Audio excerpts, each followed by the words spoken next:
Hi, and welcome back to the British Accent Podcast. I'm Emily. And I'm Nick.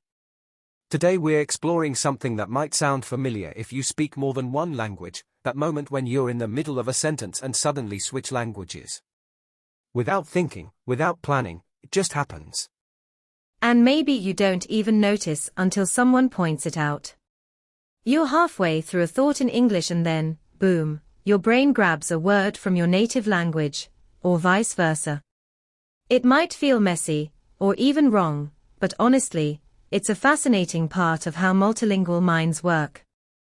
Exactly. This kind of switching is called code switching.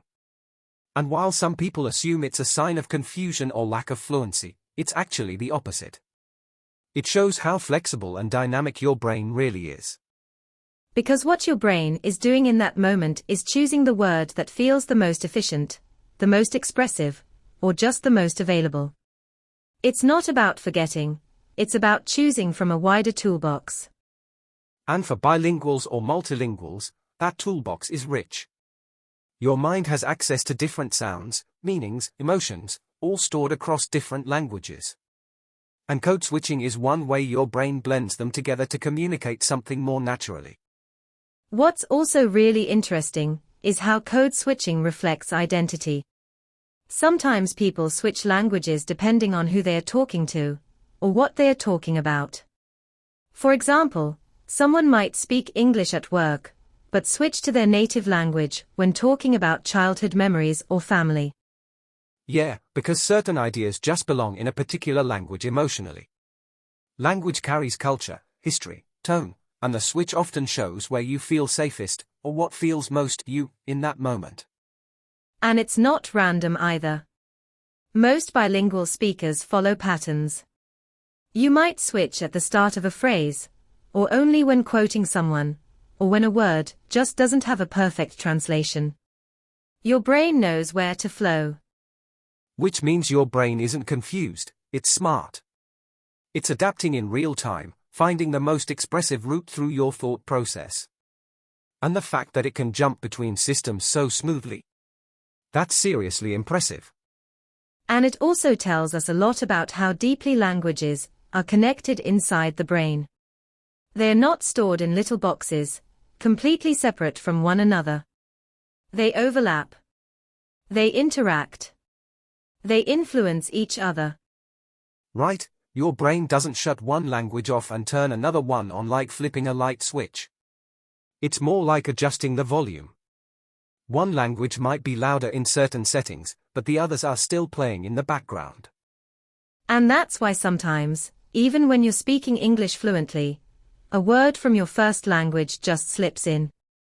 It's not that you don't know the English word, it's just that, in that moment, your brain chose the one that came first, or felt stronger.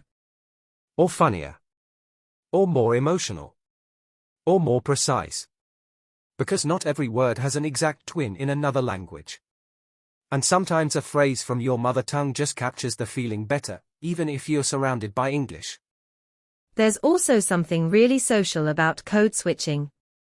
In some groups, switching languages mid-sentence is totally normal, even expected. It becomes part of the rhythm of communication, like an inside language only certain people understand. That's a great point. Code switching can create a kind of intimacy. It tells the other person, we share this. We both move between these worlds. It's connection through language choice, not just grammar. And of course, the switch isn't always conscious. Sometimes it happens before you even realize it. Especially when you're tired, emotional, or speaking quickly. It's like your brain reaches out for the most comfortable tool, and just goes with it. Which makes sense. Language is emotional. It's sensory. It's deeply tied to memory and instinct. So switching mid-sentence isn't a glitch, it's a natural response to complex thoughts, feelings, and environments. And when you think about it like that, it actually becomes something to celebrate. Because it shows you're able to move between two different systems, not just linguistically, but culturally and emotionally too. And sometimes, that switch says more than the words themselves. It can show your comfort with the person you're talking to, or signal that what you're about to say feels more personal, more rooted in home. Or even that you're shifting between parts of yourself. Because let's be honest, most bilingual people don't just have two languages. They often have different personalities that come out with each one. Different gestures, different humor, different rhythms. It's like your voice changes depending on who you're speaking to, but even more layered. One language might bring out the playful side of you. Another might feel more serious or professional. And when you're switching mid-sentence, you're showing all of that at once. And it's not always easy. For some people, there's a lot of pressure to stay in one language, especially in formal settings, or when people expect you to sound a certain way. But the truth is, switching doesn't mean you're broken. It means your brain is rich, flexible, alive. It means you're thinking deeply. You're reaching for the best way to express yourself, not just in one language, but across everything you know. That's a strength, not something to hide or apologize for. So if you've ever caught yourself mixing languages mid-sentence and thought, I'm doing it wrong, just pause. Because what you're actually doing is something remarkable. You're moving between worlds with ease. And it's not just about the words. It's about the flexibility of your mind. Switching languages mid-thought shows that you're not locked into one way of thinking. You've got access to multiple perspectives, and your brain can shift between them smoothly. It also shows confidence, in a way. Because even if you don't realize it, switching like that means you trust that the person you're speaking to will understand, or at least feel the meaning behind what you're saying. And even if they don't understand every word, they'll often catch the tone, the emotion, the rhythm. Communication is about connection, not just vocabulary lists.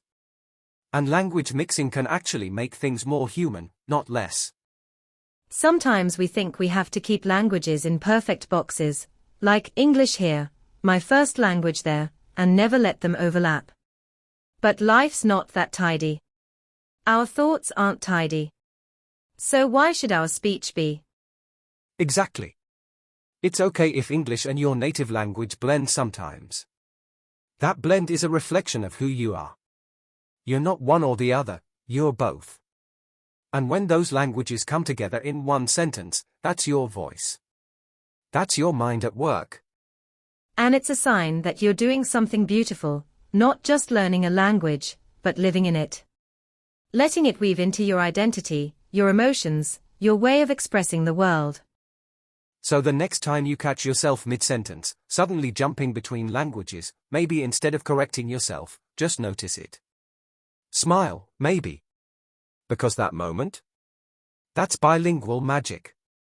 And the more you pay attention to it, the more you start to see patterns. You notice which topics make you switch more often. Which people make you feel comfortable enough to do it. Which emotions come with which language. And that kind of awareness is powerful. Because it's not just about language use, it's about knowing yourself. Understanding the way your thoughts move, how your feelings find their way into words, how your identity is layered and fluid.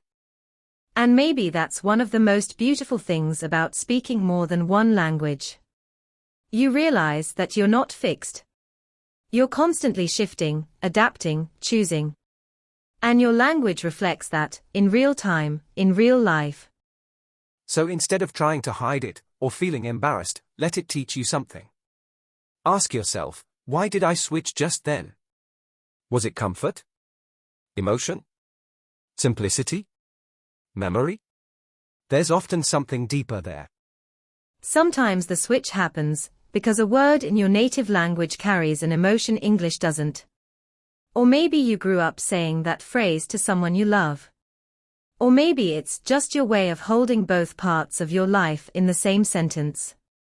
And that's the thing, bilingual speech isn't just about blending words. It's about blending lives. Experiences. Cultures. Memories. The switch isn't a mistake. It's a reflection of your whole story. And in a way, it's a kind of freedom. The freedom to use all the parts of you. To say what you mean in the way that feels right. To stop performing and just speak honestly, however it comes. And that kind of speech, honest, blended, and full of meaning, often reaches people more deeply than anything perfectly polished ever could. So if you're someone who switches languages mid-sentence, let that be a sign of your mind at work. Not confused. Not scattered. But rich, alive, and beautifully layered. You're not doing it wrong. You're doing something extraordinary. You're navigating more than one world at once, and making it sound effortless. So the next time the switch happens, don't apologize. Just notice it. Honor it. Let it remind you of how far you've come, and how naturally your brain holds space for more than one way of thinking. Thank you for spending this time with us. We hope this conversation helped you see your bilingual voice, with all its blends and switches, as something to be proud of. Because your way of speaking tells a story. And that story deserves to be heard, just the way you tell it. Take care, and we'll see you again soon. Until then, keep speaking your truth, in every language that lives in you.